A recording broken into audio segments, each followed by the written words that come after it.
Hello दोस्तों, visual arts with विनी में आपका स्वागत है। दोस्तों, आज मैं आपके लिए एक और क्वेश्चंस की सीरीज़ लेके आई हूँ। मतलब मैंने आपको बताया था कि नेट में एक ही महीना रह गया है ना, बहुत कम समय है और हम लोगों को अपना पूरा ध्यान पढ़ाई पे लगाना चाहिए। माहौल बहुत ख़राब हो रहा है, वापस से कोरोना ने हमको बहुत ज़्यादा परेशान कर रखा है। मैं समझ रही हूँ, बहुत जगह हमारे यहाँ भी लॉकडाउन लग चुका है। तो दोस्तों, हमें उस टाइम को यूटिलाइज़ करना है, ये पॉजिटिव वाली नेगेटिविटी को ख़त्म करना है। और इसलिए बस यही कि अपना ध्यान कुछ ऐसी चीज़ों में लगाए रखें ताकि हम लोग इन चीज़ों से डिस्ट्रैक्ट ना हो पाएँ। ठीक है, तो आज हम लोग क्या करेंगे, मैंने आपको कहा था कि नेट का अभी आप लोगों को नेट का बहुत सारे पेपर्स लगाने की ज़रूरत है और इसलिए हम लोग पहले अभी लास्ट टाइम भी 2016 का पेपर लगाएं और आज मैं आप लोग के लिए एक बहुत बढ़िया सा पेपर लेके आई हूँ। देखिए, अगर और किसी को भी ये मतलब चीज़ करने देखिए तो आप ये वीडियो की लिंक शेयर कर दो, हम सब साथ में मिलकर सॉल्व करने वाले हैं पेपर बहुत बढ़िया सा। ये नेट 2010 का पेपर है दोस्तों। ठीक है, अब आप बोलोगे कि ये 50 मार्क के क्वेश्चन है, 100 मार्क का क्वेश्चन होता है, वो वाली कन्फ्यूजन मैं आपको लास्ट टाइम ही क्लियर कर चुकी हूँ कि पहले ऐसा नहीं होता था। पहले 2-3 पेपर होते थे और डिस्क्रिप्टिव होता था एक पेपर, तो उसी समय का बहुत पुराना पेपर है ये 2010 का, अब 21 आ गया है। लेकिन फिर भी मैंने क्योंकि कहा था प्रैक्टिस के लिए हमको सब तरह के क्वेश्चन सॉल्व करना ज़रूरी है। सेकेंडली, ये पेपर आज मैं इसलिए भी लेके आई हूँ स्पेशली क्योंकि मेरे पास बहुत सारे कमेंट इस तरह के आए हैं कि दे वांट टीजीटी पीजीटी के लिए, है ना, जो और भी अलग कॉम्पिटिटिव एग्ज़ाम की प्रिपरेशन कर रहे हैं, दे वांट कि उस तरह के भी कुछ क्वेश्चंस हम सॉल्व करें, उस लेवल के भी। तो दोस्तों, ये ज़रूरी नहीं है कि आप वही वाले, वो तो बहुत प्रैक्टिस सेट्स अवेलेबल हैं और आप लोग कर भी रहे होंगे। लेकिन आप लोग अगर, मेरा एक एडवाइस ये है, आप लोग अगर इस तरह के ये नेट के पेपर्स भी अपने एग्ज़ाम्स में सॉल्व करें, भले आप अगर नेट एग्ज़ाम नहीं दे रहे हैं लेकिन फिर भी अगर आप इनके पेपर्स भी सॉल्व करेंगे आपके लिए बहुत यूज़फुल रहेगा। ठीक है, तो ये 2010 का पेपर है, इसका लेवल थोड़ा सा डाउन होगा क्योंकि पहले के हिसाब से आज कंपटीशन बढ़ गया है और इसलिए क्वेश्चन के लेवल भी बढ़े हैं बिल्कुल। लेकिन ये आपकी भी मदद देंगे, है ना, तो आप उसको देखिए। बहुत बढ़िया 50 क्वेश्चन आज हम सॉल्व करने वाले हैं। अगर आप लोग मेरे साथ सॉल्व करने वाले हो तो बिल्कुल अपना पेन पेपर उठा लो, अपन साथ में मिलके बढ़िया सा क्वेश्चन पेपर सॉल्व करने वाले हैं आज। ठीक है, चलिए स्टार्ट करते हैं। लेट मी स्टार्ट, वेट एक सेकेंड।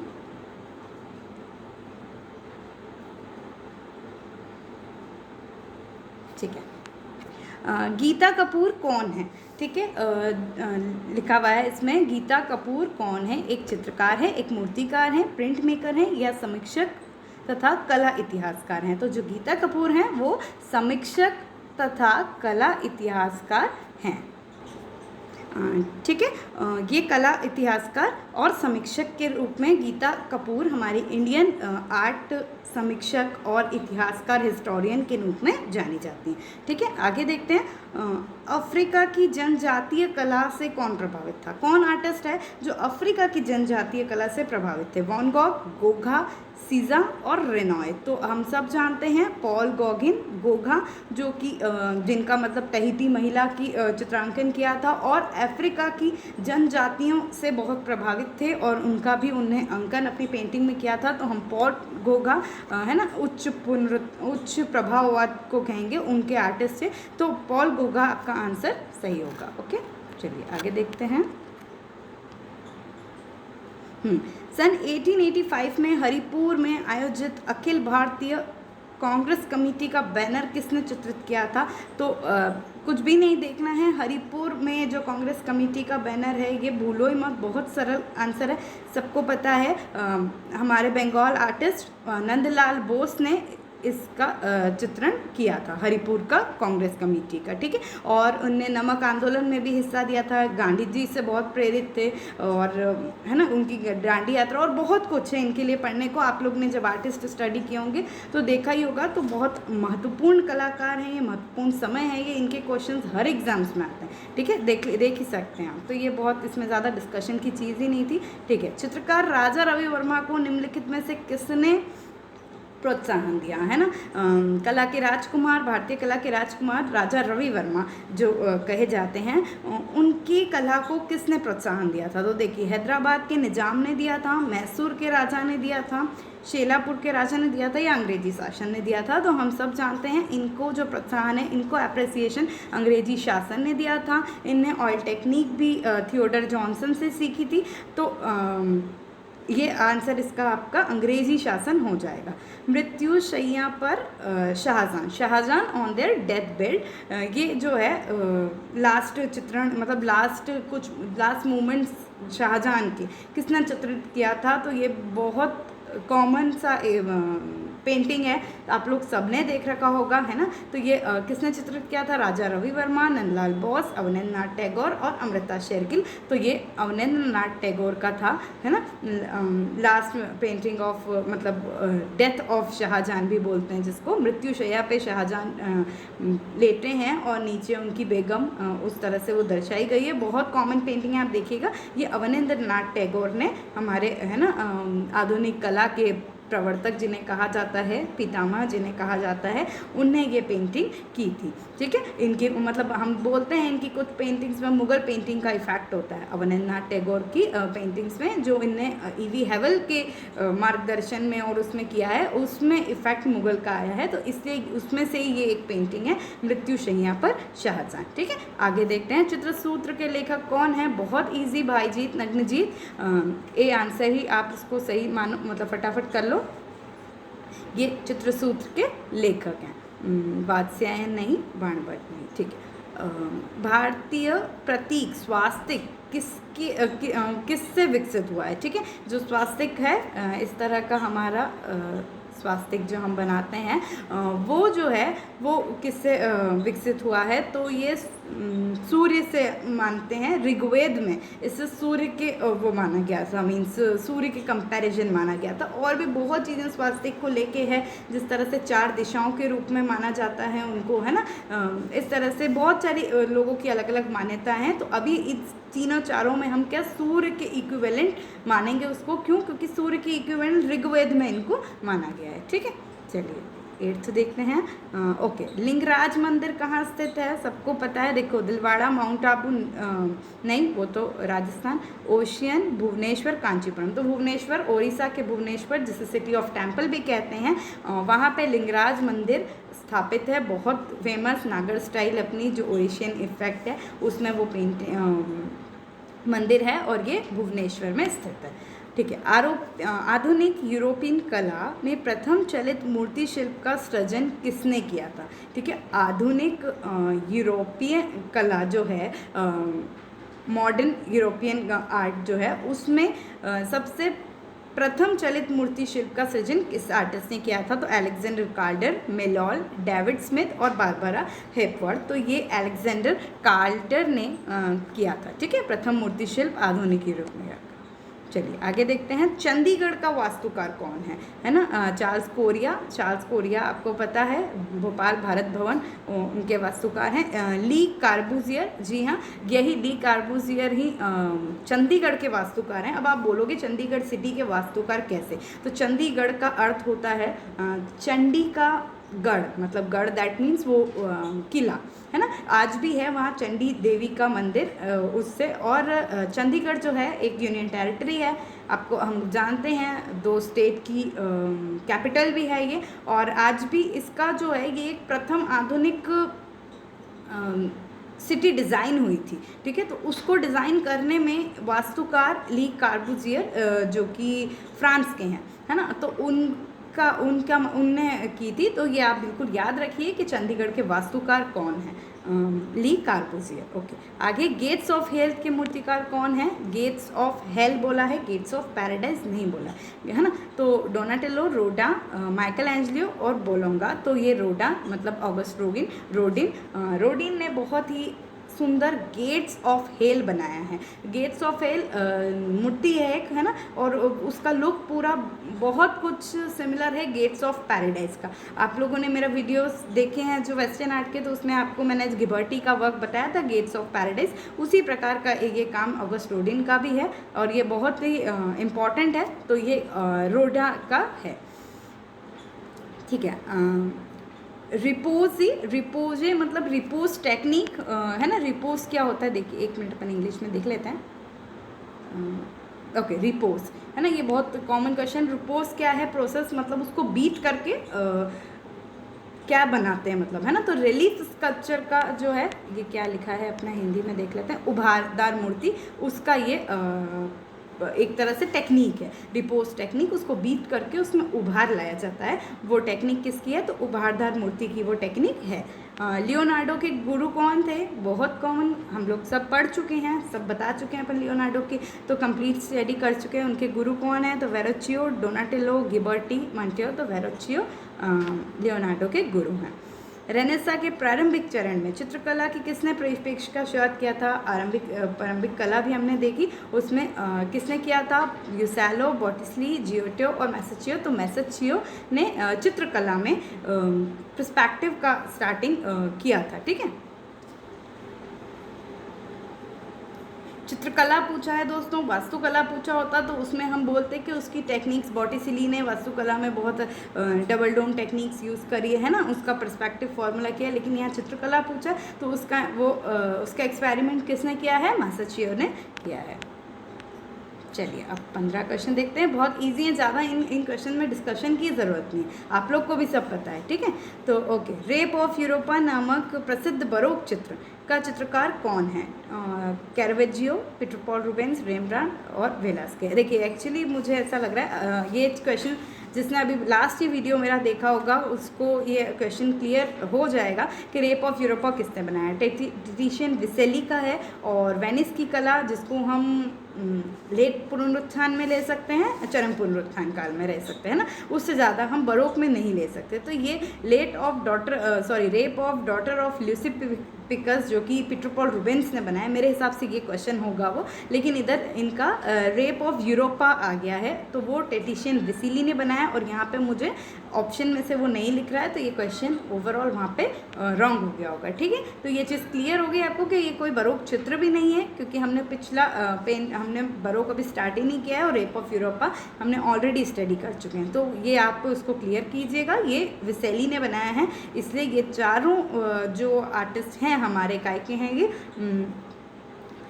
बरोक के जो आर्टिस्ट दिख रहे हैं हमको सामने, कैरवेजियो छोड़ के, तो वो जो है ये आर्टिस्ट इसके नहीं है। ठीक है, हनीवा टेराकोटा किस देश से संबंधित है? हनीवा टेराकोटा किस देश से संबंधित है? चीन, कोरिया, जापान, थाईलैंड। तो ये जापान का टेराकोटा है जिससे मूर्तियाँ और वो बनती है। ठीक है, आगे A4 कागज़ का वास्तविक माप क्या है? ये इन जनरली आप लोगों को पता होना चाहिए कि A4 का वास्तविक माप क्या है। तो 210 बाय 297 मिलीमीटर ये इनका वास्तविक नाप है। जैसे कि 8.25 इंटू 11.75 इंचेस में अपन 8/12 जनरल जो लेते हैं वो वाला साइज़ A4 का, उसका साइज़ क्या होता है ना। वैसे सेंटीमीटर में भी देखें तो 29.7 इंटू 21 सेंटीमीटर इसका साइज़ ऐसा रहता है। ठीक है, तो ये आप इसको थोड़ा सा ये मेमोराइज़ करने की ज़रूरत है, A4 A3 क्या साइज़ रहता है। तो ये आपका फर्स्ट वाला आंसर है। ओके, निम्नलिखित में से किसको जमाने के लिए गोंद के घोल का उपयोग होता है? किसको हम जब जमाते हैं तो मतलब गम के घोल का उपयोग किया जाता है? Litho, offset plate, wooden block, rubber lino और प्रिंटिंग ब्लॉक। तो किसके लिए यूज़ होता है? तो ये प्रिंटिंग ब्लॉक के लिए यूज़ होता है। ठीक है, आगे लेज़र प्रिंटिंग, जो हम लेज़र द्वारा प्रिंटिंग करते हैं उसमें रिजोल्यूशन की जो इकाई होती है उसको हम क्या कहते हैं? IPT, DPI, TPI और LPI। तो इसको हम कहते हैं DPI, दैट मीन्स वो क्या बोलते हैं उसको, बिल्कुल याद नहीं आ रहा,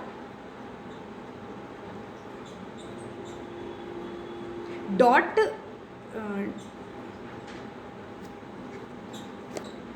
DPI वो रिजोल्यूशन का होता है डॉट पर इंच, है ना। मतलब हर इंच पे कितने डॉट्स हैं वो लेज़र प्रिंटिंग का रिजोल्यूशन, उससे हम नापते हैं। तो इसका second answer DPI is right. Okay, John Senefelder ने किसका आविष्कार किया था? इंटेग्लियो, स्क्रीन प्रिंटिंग, लिथोग्राफी या लेटर प्रेस? तो हम जानते हैं लिथोग्राफी का इन्वेंशन इन्हें किया था 1796 में इसका इन्वेंशन इन्हें किया था। किसका? लिथोग्राफी का। किसने? जॉन सैनफिल्टर ने। ठीक है, आगे शांति निकेतन में मेडिवेल हिंदू सेंट्स नामक म्यूरल किसने चित्रित किए थे? शांति निकेतन में एक बहुत फेमस आर्टिस्ट ने म्यूरल्स किए थे, देख लेते हैं। और ये सेंट्स म्यूरल्स किसने किए थे? नंदलाल बोस, रविन्द्रनाथ टैगोर, विनोद बिहारी मुखर्जी और के.जे. सुब्रमण्यम। तो विनोद बिहारी मुखर्जी ने, जिसके ऊपर द इनर आई मूवी भी बनी है, उनने मेडिवेल हिंदू सेंट्स नामक म्यूरल का चित्रण किया था। किसने? विनोद बिहारी मुखर्जी ने, शांति निकेतन में। ठीक है, आगे देख लेते हैं। Sleep of reason brings for monster नामक एचिंग सीरीज़ का किसने चित्रण किया था? ये बहुत अच्छी, अभी लास्ट में भी एक एचिंग सीरीज़ देखी अपन ने, जाइंट की जो बोला था वो किसने किया है? तो वो भी जिस आर्टिस्ट ने किया है वही इसी ने किया है, एल्बर्ट ड्यूरर, फ्रांसिस्को गोया, डॉमिर और रेम्ब्रांड। तो ये किसने किया है? फ्रांसिस्को डी गोया ने ये एचिंग को बनाया है। ठीक है, देखना आप लोग, बहुत अच्छा काम है। किस भारतीय संग्रहालय में बरहूत के अधिकतर, बहुत सारे आप देखिए बरहूत पढ़े हैं हम लोग शुंग काल में, और जो भी सारी चीज़ें हैं वहाँ पे बरहूत का जैसे स्तूप भी है, उसकी भी जो अब नष्ट हो चुका है, उसमें भी जो बचा कुचा एक्सकेवेटेड चीज़ें हैं, है ना, गोल वेदिकाएँ हैं, और बहुत सारी चीज़ें जो है वो कौन से संग्रहालय में मोस्टली रखी गई है? तो आप जहाँ देखेंगे एक बहुत सिंपल सी चीज़ है, अगर कहीं क्वेश्चन भी आता है है ना, और वो बरहूत से रिलेटेड है तो वो वहीं पे है। तो ये कहाँ पे है? कोलकाता म्यूज़ियम, गेरा सी वाला कोलकाता म्यूज़ियम में बरहूत की अधिकतर चीज़ें रखी गई है। ओके, चट्टान काटकर बनाया गया द्रौपदी रथ कहाँ पे है? सबको पता है सप्तरथ का मंदिर, एलोरा, पुरी, हम्पी, महाबलीपुरम। तो महाबलीपुरम में है ये। ठीक है, देखिए द्रौपदी रथ सप्तरथ में है, 5 पांडव का रथ है, और द्रौपदी और गणेश रथ है जो, तो ये बहुत आसान सा महाबलीपुरम में है ये। प्रेमचंद की कहानी पर आधारित शतरंज के खिलाड़ी, ये जो नामक चलचित्र है उनका निर्देशक डायरेक्टर कौन है? ऋतिक घटक, ऋषिकेश मुखर्जी, शेखर कपूर और सत्यजीत रे। तो सत्यजीत रे इसके डायरेक्टर हैं। चलिए आगे, अधिकथन ये आ गए वापस, बोरिंग वाले, लेकिन हाँ इजी होते हैं, है ना, थोड़ा सिमर दिमाग में सही आते हैं तो मज़े भी आते हैं। देख लेते हैं कैसे हैं इसमें भी। ओके, हेनरी मूर अपने मूर्ति शिल्प में स्मारकता के अंकन के लिए प्रसिद्ध हैं। अपने मूर्ति शिल्प में स्मारकता जो है मीन्स रिकॉलिंग, उसके लिए प्रसिद्ध हैं। आपने मूर के स्कल्पचर देखे होंगे तो आप समझ जाएंगे। ठीक है, सही है। ये विशाल आकार का होने के कारण उनकी मूर्तियाँ बड़े आकार की है, और उसके कारण उसकी मूर्ति शिल्पता में स्मारकता है। तो ये भी सही है। तो ये दोनों सही वाला आंसर जो होगा, ए सही है तथा आर भी सही है। ये वाला आपका आंसर सही हो जाएगा, बी वाला। ओके, चलिए आगे देखते हैं। अच्छे शिक्षक अच्छे कलाकार हो सकते हैं, परंतु सभी अच्छे कलाकार अच्छे शिक्षक नहीं हो सकते। ठीक है, सही है। शिक्षण में दक्षता प्राप्त की जा सकती है, परंतु कलात्मक दक्षता प्राप्त नहीं की जा सकती। ये थोड़ा सा कम ज़्यादा लग रहा है मुझे, तो ये मुझे गड़बड़ लग रहा है। एक सही है लेकिन ये गलत है, तो फर्स्ट सही है और सेकंड सही नहीं है। सी वाला आंसर आपका सही है। ओके, चलिए आगे देखें। इंग्लिश तो हम नहीं करेंगे, हम लोग हिंदी में ही करेंगे। चलिए, बढ़िया सा क्वेश्चन आया है एक। बढ़िया क्यों है भाई? तो एम.एफ. हुसैन दिख रहे हैं तो बढ़िया लग रहा है, मतलब यूँ। ओके, सो एम.एफ. हुसैन आधुनिक भारतीय कला के प्रतीक बन गए हैं। ठीक है, क्योंकि वे विचारों तथा अभिव्यक्ति में अवागढ़ हैं। ठीक है, सही है ये, क्योंकि उन्होंने अपनी कला के कैरियर का प्रारंभ मतलब आधुनिक के वो बन गए, वो सही है। और उन्हें प्रारंभ संघर्ष और गरीबी से किया, बिल्कुल, है ना। बहुत पोस्टर काम करते थे फिल्मी के लिए, और बहुत सारे कार्य उन्होंने ऐसे छोटे छोटे किए हैं, बहुत मेहनत करके वो आज जितने महान आर्टिस्ट बने थे।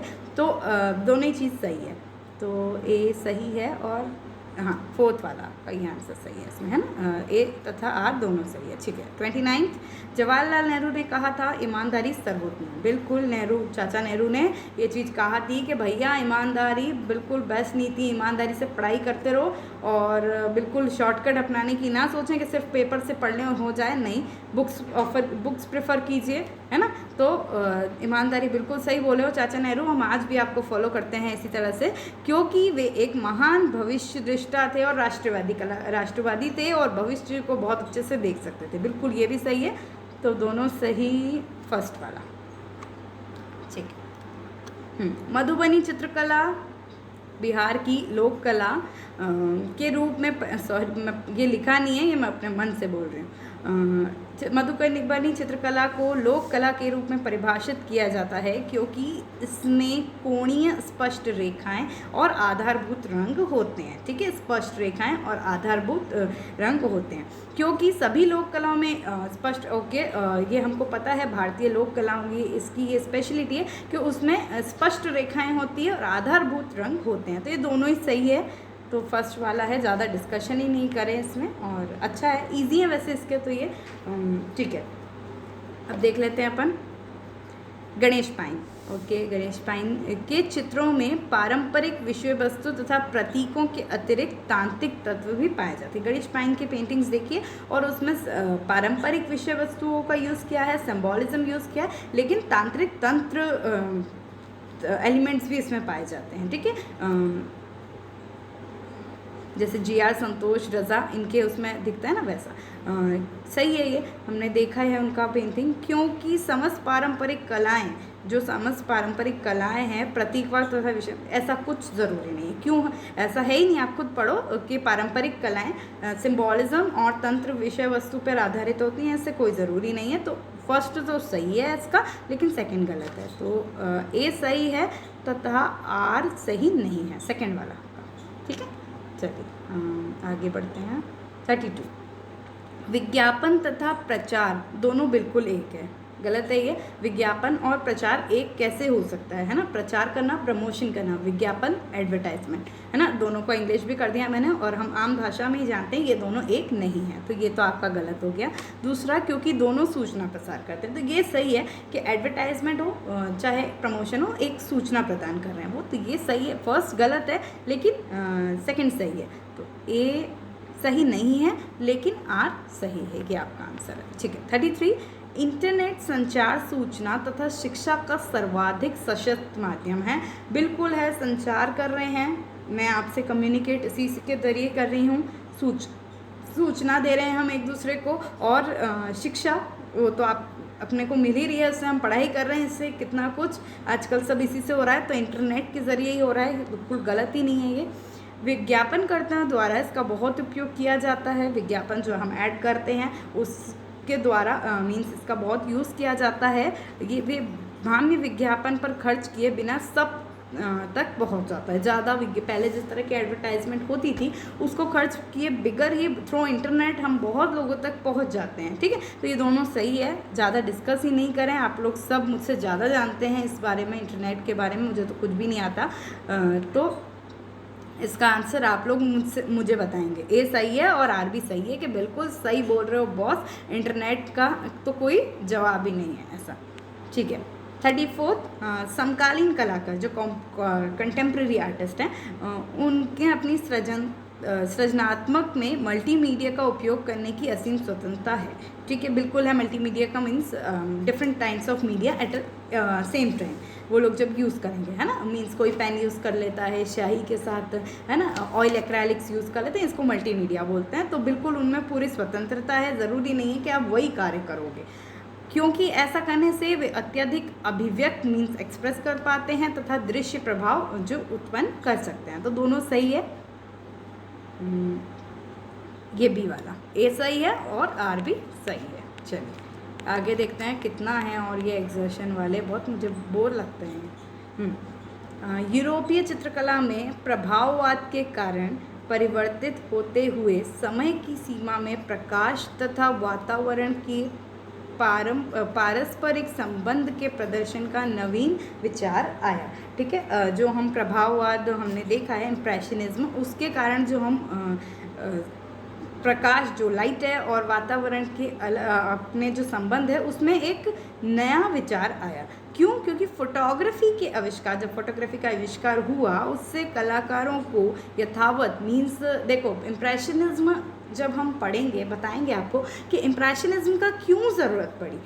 जब तक हम रियलिज्म में थे, रियलिस्टिक बनाते थे, ठीक है, रियलिस्ट कला आंदोलन बिल्कुल हाव भाव वही चीज़ देनी, लेकिन फोटोग्राफी का इन्वेंशन हुआ तो उसमें वो चीज़ में थोड़ा सा कम मज़ा आने लगा और इसलिए उसको कुछ नया करने के लिए इम्प्रेशनिज्म का मतलब वो कला आंदोलन आया था हमारे साथ। तो ये यही चीज़ दोनों में दी गई है ना, तो दोनों सही बोल रहे हैं ये, तो ये सही है। ज़्यादा डिस्कस नहीं करके इन जनरल आम भाषा में मैंने आपको ये चीज़ बता दी और हम उसमें बी को टिक कर लेते हैं। ठीक है, हॉलो मेटल कास्टिंग का सही क्रम क्या होता है? मोल्ड बनाना, मोल्ड को पकाना, कोर बाद में भरेंगे और रनर्स लगाना। तो मोल्ड को पहले मोल्ड बनाएंगे, फिर उसको पकाएंगे, है ना, फिर उसमें रनर्स लगाएंगे और कोर एट लास्ट भरेंगे। तो ये आपका डी वाला सही है। ठीक है, आगे सामग्री के सेट में से कौन सा सही है ना, ये मैंने पहले भी कहीं, हाँ ये हमने देखा ये क्वेश्चन, और ये इनमें से कौन सा सही है? क्ले, ग्रॉक, ब्रिकफुट और फायरवुड, है ना। तो ये प्रथम वाला ही सही है। ये सब ब्रिक, वो क्या बोलते हैं, ईट, हाँ ईट बनाने की जो है ना उसमें यूज़ आता है ये क्ले, ग्रॉक, ब्रिक डस्ट, ये सब एक रॉ मटेरियल है एक तरह से, वो सब इसमें यूज़ आता है। तो ये आपका फर्स्ट सही है। चलिए आगे, 4 रंगों की ऑफसेट प्रिंटिंग स्याही का सही क्रम बताइए। ऑफसेट प्रिंटिंग में ये 4 प्रिंट, आपको पता है ये 4 प्रिंट कलर्स यूज़ होते हैं प्रिंटिंग में, हम प्रेस में डालते हैं और इसी से हमें विभिन्न शेड्स मिलते हैं जो है ना कलर प्रिंटिंग में हाफ टोन्स, डायटोन्स बन के हमें विभिन्न, जब मैंने ऑफसेट पढ़ाया था आपको तो ये चीज़ बताई थी। तो लेकिन कौन से 4 और उनका सीक्वेंस क्या होता है? तो CMYB होता है। CMYB मतलब cyan, cyan is a shade of blue, magenta सबको पता है, येलो और ब्लैक, ऐसा। तो ये आपका देख लो आप, इसमें सियान सबसे पहले ये रहा, मैजेंटा, पीला, काला, ये वाला जो है इसका ये सीक्वेंस सही है। ठीक है, चलिए आगे देखें, ये रहा 39th विपणन। विपणन का सही क्रम चुनिए। 1 मिनट पहले आप बता दो। मार्केटिंग, ओके, मार्केटिंग, किसी भी चीज़ की हमको मार्केटिंग करनी है उसका हमें क्या क्रम होना चाहिए वो देखना है। तो प्लानिंग पर चलो, ये तो इंग्लिश में एटलीस्ट, प्लानिंग, प्रमोशन, वितरण और कीमत निर्धारण। प्लानिंग करना है, प्रमोशन करना है, वितरण कर देना है पहले और कीमत बाद में, नहीं गलत है। प्लानिंग सबसे पहले आएगा, फिर कीमत निर्धारण करेंगे हम उसकी, कोई भी मार्केटिंग है, फिर हम उसका प्रमोशन करेंगे और एट द लास्ट हम वितरण करेंगे। तो ये इसका आंसर आपका डी वाला सही हो जाएगा। ओके, अब 10 क्वेश्चन बचे हैं, फटाफट कर लेते हैं अपन इसको। 40 इसका क्या है भैया? भित्ति चित्रों का सही क्रम, बहुत बढ़िया सा आया है अपना। बादामी, अजंता, एलोरा और सितनवसल, ये पेंटिंग मतलब वो उनका। तो सबसे पहले अजंता आएगी भाई, अजंता के बाद बादामी, देन एलोरा और फिर सितनवसल। सितनवसल सबसे मॉडर्न, ये बी वाला आपका। ठीक है, ये इसमें कोई डिस्कशन नहीं है, सबका टाइमलाइन सबको पता है और यही इसका सही क्रम हो जाएगा। कला संस्थानों में स्थापना, कला संस्कार, जब ब्रिटिश गवर्नमेंट ने आर्ट स्कूल खोले उसका क्या सीक्वेंस है? तो 1850 सबसे पहले मद्रास, देन कोलकाता 54, है ना, बॉम्बे और लाहौर, ये वाला सी वाला सही है। चलिए, ये सब बहुत कॉमन अच्छे क्वेश्चन है, बढ़िया, और कलाक्रम वाले भी अच्छे, जितने वो बुरे लगते हैं ना इतने ही अच्छे लगते हैं, और मेजो कॉलम तो फेवरेट है। ठीक है, विपरीत कालक्रम के अनुसार लिखिए, मीन्स टाइमलाइन में तो शायद कोई कन्फ्यूजन होना ही नहीं चाहिए, वेस्टर्न में तो और नहीं होगा। वीडियो आपने नहीं देखा हो अपना मेरा, तो वो वीडियो आपको इसी के डिस्क्रिप्शन बॉक्स में स्पेशली शेयर कर रही हूँ। टाइमलाइन वीडियोस तो बार बार देख ही लिया करो कि कभी अपनी टाइमलाइन हमारी डिस्टर्ब होए ना, ठीक है। देखिए कितना कितना यूज़ आता है इसका। ठीक है, तो पहले विपरीत में लिखना है, मतलब सबसे मॉडर्न सबसे पहले आएगा, सबसे पहले वाला सबसे लास्ट में आएगा। तो क्या 4 आंदोलन है वो तो देख ले। नवशास्त्रीयवाद, नियो क्लासिसिज्म, रोमांसवाद, रोमांटिसिज्म, यथार्थवाद, रियलिज्म और प्रभाववाद। प्रभाववाद सबसे लास्ट में, तो वो सबसे पहले आएगा, प्रभाववाद, फिर यथार्थवाद, फिर रोमांसवाद और ये नौशाद, सी वाला। चलिए 43। सिस्टाइन चैपल की छत पर बने हुए चित्रों को क्रम चुनिए। अब भी माइकल एंजेलो पढ़ाया था, है ना, और उसमें हमने जब सिस्टाइन चैपल की छत जो माइकल एंजेलो ने बनाई थी उसमें पेंटिंग्स का क्रम बताया था मैंने, नीचे से ऊपर, ऊपर से नीचे, है ना। तो देखते हैं चार कौन सा, creation of Adam, creation of Eve, fall and expulsion और सेक्रीफाइस ऑफ नोआ। ठीक है, तो नोआ ये ऊपर से नीचे, एक मिनट, ईव, एक्सपल्शन, अच्छा नोआ है पहले, लेकिन फॉल एंड एक्सपल्शन, अच्छा तो अपन इसको अपने को देखना पड़ेगा कि सीक्वेंस क्या हो, है ना। तो नोआ तो ऊपर है, लेकिन ये वाली ऊपर से अगर देखें तो क्रिएशन ऑफ ईव पहले नहीं आएगी, है ना। तो हम इसको नीचे से देखते हैं, तो क्रिएशन ऑफ एडम, फिर क्रिएशन ऑफ ईव, है ना, फिर फॉल एंड एक्सपल्शन और सेक्रीफाइस ऑफ नोआ सबसे उसमें। तो ये इसका सीक्वेंस रहेगा, ठीक है। सिस्टाइन चैपल का मैंने जो मतलब वो बताया था उसमें नीचे से ऊपर जो शुरू किया था, उसमें पहले जैसे वो separation of dark and light था, और है ना, क्रिएशन ऑफ स्टार्स, मून्स, ये था, ये नीचे से ऐसे शुरू किया था जो सीक्वेंस, वो उसके बारे में बता रही हूँ। और नोआ तक अपन ऊपर पहुँचे थे, बीच में हमारे एडम और ईव थे, है ना। तो इसी प्रकार से हम नीचे से, क्योंकि नोआ है तो नोआ ये वाला सीक्वेंस आपका सही बैठ रहा है।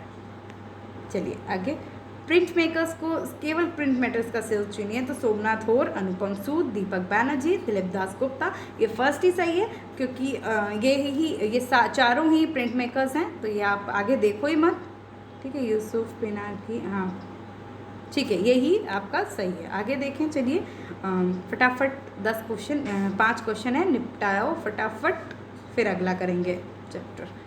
प्रिंट मेकिंग में प्रयुक्त की जाने वाली सामग्री का सही सेट चुनिए। स्पैचुला, तारपीन का तेल, texture white paint, armature, canvas, paint, easel, mould, metal plate, wax brush, metal plate, acid, ground और इंक। आप लोग इसमें बहुत ही भली भांति परिचित हैं भाई, हम लोग पेंटिंग, मूर्तिकला, प्रिंट मेकिंग सब कुछ पढ़ रहे हैं हम लोग, जिस एग्ज़ाम की तैयारी कर रहे हैं, और उनको पता है कि इसमें भैया क्या चीज़ें यूज़ आ रही है ना। तो ये चीज़ें किस में क्या यूज़ आ रहा है, देखो पेंटिंग नहीं है, मूर्ति नहीं है, प्रिंट मेकिंग है, सबसे लास्ट में मेटल प्लेट, एसिड, ग्राउंड और इंक, ये ही आपको यूज़ आता है प्रिंट मेकिंग की, चाहे कोई भी टेक्निक हो, ये चीज़ें आपको यूज़ आती है, ठीक है। तो डी आपका सही है। चलो लूटो, ग्रॉग, गोज और चीज़ल, किस में क्या चीज़ यूज़ आएगी, तो है ना। सबसे पहले चीज़ल से ही देखते हैं। चीज़ल्स जो है वो स्टोन कार्विंग के लिए यूज़ आती है, मतलब स्टोन को कार्व करने के लिए। गॉज जो है, गॉज आपको पता है वुड कार्विंग के लिए यूज़ आती है। ग्रॉग जो है ना वो सिरेमिक्स है, और लूटो ब्रॉन्ज कास्टिंग के लिए, ठीक है। तो चीज़ल डी का फर्स्ट है, डी का फर्स्ट, ये फर्स्ट वाला ही सही है, देखिए ए का थर्ड, ओके, ग्रॉग डी का सेकेंड, और गॉज वुड कार्विंग, तो यह फर्स्ट वाला सही है आपका, ठीक है। चलिए हाँ, या देखो ये बहुत बढ़िया रहते हैं, मुझको बहुत मज़ा आता है इसमें। Docomo, ad of Tata mobile phone, squeeze, silk screen painting, jingles, जो टीवी एडवर्टाइजमेंट में जिंगल्स आती हैं बहुत मस्त, ये आ गया, और कियोस्क, ये क्या है, आउटडोर एडवर्टाइजमेंट। तो आपका ये ए का फोर्थ, ये वाला बी वाला आंसर सही होगा।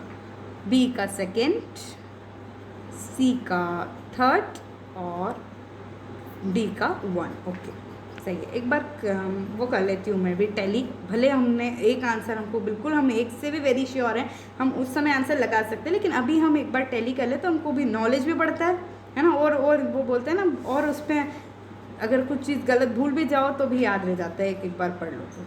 स्टोन ब्रेकर, गुस्टार्ड कूर्बे, गिरे, नाइट वॉच, रेम्ब्रांड, कहाँ है रेम्ब्रांड, वो रे फर्स्ट पे।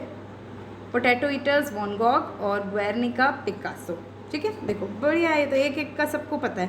तो ए का थर्ड, ए वाला यही आएगा आंसर। बी का फर्स्ट, क्योंकि हम एक एक से वेरी श्योर हैं, एक एक काम से श्योर है, ठीक है। पोटैटो ईटर्स, ए, ठीक है। सी का फोर्थ, और ये फर्स्ट वाला आंसर आपका सही है इसका, ठीक है। चलिए 2 और बचे, फटाफट कर लो। विमान सुंदरम, विमान बी दास, तैयब मेहता, एलेक्स पदमसी, तैयब मेहता चित्रकला, सी का फोर्थ, देखो सी का फोर्थ इसमें है, जिसको और कुछ भी नहीं पता वो डी को आंसर बिल्कुल टिक कर सकते हो, ठीक है। दूसरी चीज़, विवान सुंदरम का हम सब जानते हैं कि ये अधिष्ठापन कला है ना, इंस्टॉलेशन, ये आ गया। और फिर क्या बचे, ये दो से भी कर सकते हो वैसे। और ये बिबन दास, ये हमारे मूर्ति कलाकार हैं। और एलेक्स पदमसी विज्ञापन कला से। तो आपको देखिए, अगर दो भी पता हो तो अभी ये हम पढ़ सकते हैं। विमान सुंदरम कैसे अधिष्ठापन कला से हैं, विमान बी दास मूर्तिकार हैं, तैयब मेहता चित्रकार हैं, और एलेक्स पदमसी है ना, ये कौन है, ये विज्ञापन कला से जुड़े हैं। तो ये हम इसको देख सकते हैं। चलिए आगे, भारतीय कला, ये बागेश्वरी शिल्प प्रबंधनी किसने क्या लिखा है, मूविंग फोकस, एमजेड मोजाइक। तो भारतीय कला वीएस अग्रवाल, बागेश्वरी शिल्प प्रबंधनी अवनींद्रनाथ टैगोर। बस इन दोनों से भी आप जान सकते हो, ए का थर्ड, बी का फोर्थ, ए का थर्ड और बी का एक बी का फोर्थ, हाँ, और ए का सेकंड है, सॉरी, ए का सेकंड, सी आंसर आपका सही हो जाएगा, ठीक है। तो ये हमारे 50 क्वेश्चंस की सीरीज़ थी दोस्तों। 2010 का पेपर सॉल्व किया है, जल्दी वो नेक्स्ट वीडियो जल्दी लेके आएंगे। तब तक के लिए thank you so much, wish you very all the best for your exams, okay. Channel को सब्सक्राइब कर देना और वीडियो को एक लाइक ज़रूर करना।